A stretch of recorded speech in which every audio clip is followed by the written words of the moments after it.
नाही, ओबीसी बांधव सुद्धा गावात. म्हणजे इथं काय असतं, आता काही जणांचं असते समाज मोठा मानण्यापेक्षा सरकार मोठं मानायचं काहीला सवय असते. त्याच्यावर मला काही बोलायचं बी नाही, त्याला जे करायचं त्याचं ते लग लाग. पण काय असं म्हणजे तिथं असणार एक अजून कुठं प्रश्न नाही, आता मी आणखीन त्याच्यावरती डिसिजन घेतलं, पण गावाचं म्हणणं आहे आम्ही नाही जाऊ देणार. पुरा सरकारला जर पुऱ्या गावाचा बळी घ्यायचा असला तरी घ्या त्याच्या हातात, असे रात्रीचं लोकांचं म्हणणं आहे. पण आम्ही मराठ्यासाठी नाही. मराठा समाजाला काय म्हणतात राज्यात शांतता, शांततेच्या युद्धात खूप यश मिळतं आणि ते नाही रोखता येत कोणाला. म्हणून तर मराठ्यांना 2 करोडपेक्षा जास्त मराठ्यांना आतापर्यंत आरक्षण म्हणजे साधी सोपी गोष्ट नाही. आणि या गावाला माझा मराठा समाज महाराष्ट्रातला पंढरी मानतो थोडक्यात, इथली माती कंपाळाला लावतो या गावची. मराठा समाजाला खूप आनंद होतो, कारण या पृथ्वीवर जे रक्त सांडलेलं आहे आई बहिणीचं, ते आई बहिणीचं रक्त प्रत्येक महाराष्ट्रातल्या मराठ्यांच्या लेकराला माणसाला दिसतंय. ते आपल्याच आईचं रक्त सांडलं असं महाराष्ट्र म्हणतो, कारण आईचं सांडल्याला रक्ताची बेमारी करणारा मराठा नाही.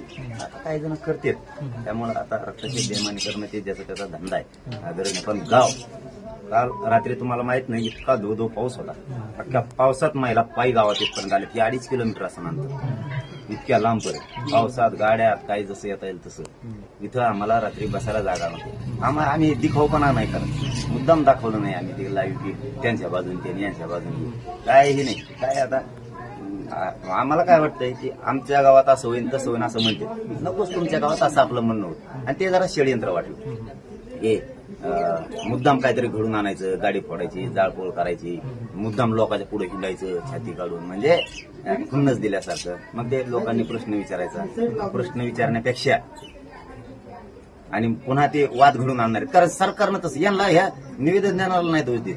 खरं सांगतोय तुम्हाला, हे सरकारनेच घडून आणलंय. आम्ही तुमच्या मागे आहेत, देवेंद्र फडणवीस असतील बरेच. आता त्याच्यात तर खूप लोकच हे एकतर्फी दिसते की सरकारच्या भूमिकेवर चालणार असा त्याचा एकूण रोग दिसतो. आणि सरकारने सांगितलेलं दिसतंय, आम्ही तुला काय करायचं, तू फक्त मोडायला निघते आंदोलन, तुला धक्का बी लावला तुला गाव धोपटून काढतो पुन्हा आम्ही पोलिसाच्या माध्यमात, असं रात्रीचं एकूण चित्र होतं. मग मी ठरवलं की उगा गावावर माझ्यामुळे संकट येण्यापेक्षा माझ्यावर संकट आलं तरी चालत, मी कुठंही करेन.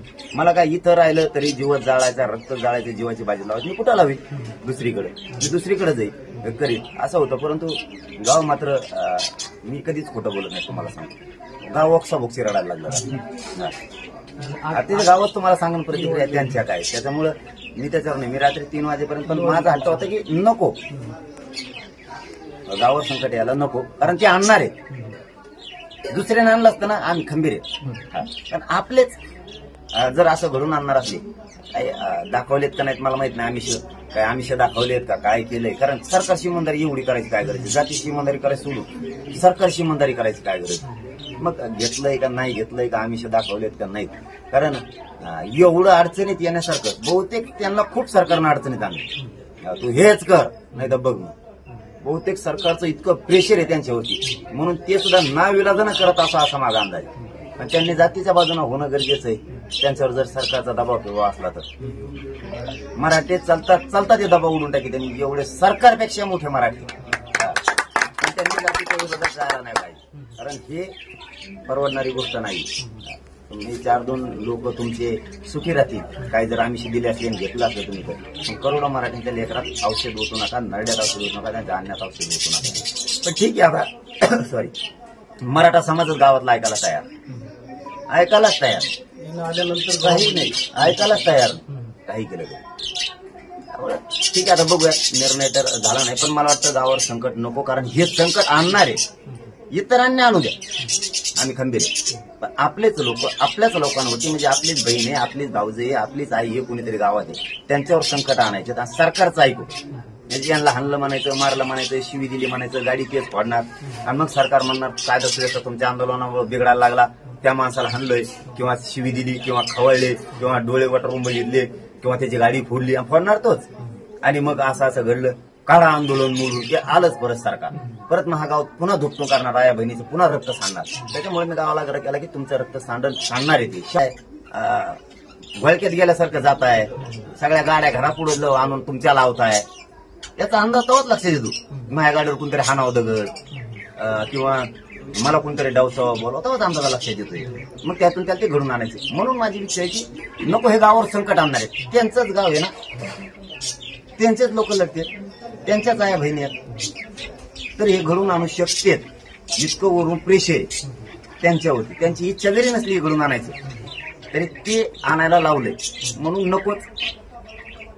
दुसरे असते ना, आता लढून भाऊ दुसऱ्या संघात येऊ नव्हता का 50 कोटी एकत्र लढणारच ना.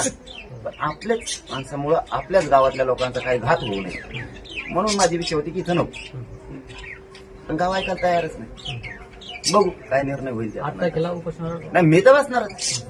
तर आता ठिकाण किंवा आता गावकऱ्यांचा एक शब्द खूप महत्वाचा आहे, कारण यांनी समाजाची 10 महिने खूप अशी सेवा केली. मी दनस्ताने आई बहिणींनी मंद पुरा सांभाळा, रात्र दिवशी जगा पाहिजे. ही तरी लाज आपल्याला पाहिजे की